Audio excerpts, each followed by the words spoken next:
First they were up, then they were down, and now NFTs are roaring back to record highs. Robert Frank's been tracking the price swings. He joins us now with more on what's behind the resurgence. Is it correlated directly with the art market? Not exactly, right, Robert?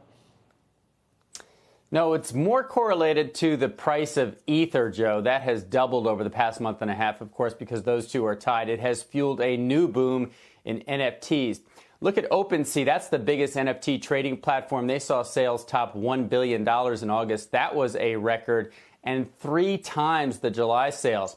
The average price of an NFT is now $12,000. On average, at least one NFT has sold for $1 million or more every day in the month of August. But NFT, let's call it 2.0, which follows that first boom in March, is being driven by a whole new cast of cartoon characters. Let's start with CryptoPunks. They are the most expensive.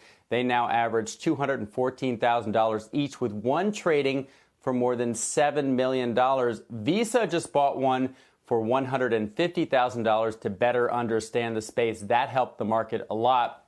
But then the Bored Ape Yacht Club, they could soon take the lead. Sotheby's about to auction off a Bored Ape NFT collection for between $11 and $18 million. NBA star Steph Curry just bought one for $180,000, and it's become his new Twitter avatar. But close behind are the Pudgy Penguins. They're up more than 7,000% since they were first created back in June.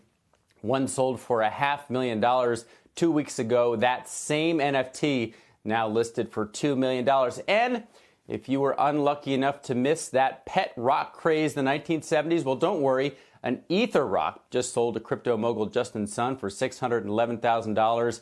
One has just been listed for $28 million. And Joe, I know you were talking about this on Monday, but there are only 100 of these created. And the cheapest Ether rock you can buy right now is $2 million. I'm worried, Robert.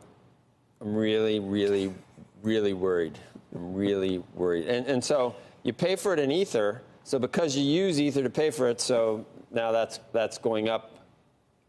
Is the tail wags the dog for buying like a pudgy penguin,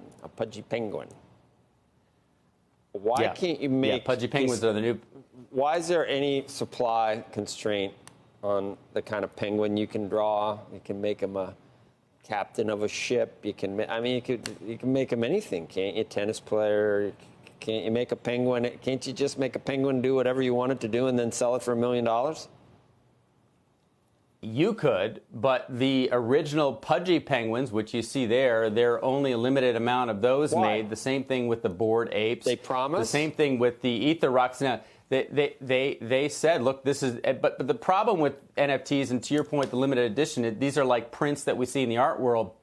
Just because you buy, let's say, one of 100 Warhols, Warhol's not making any more prints, but if he were alive, he could. And so these NFTs, they say there's limited, but they could make more.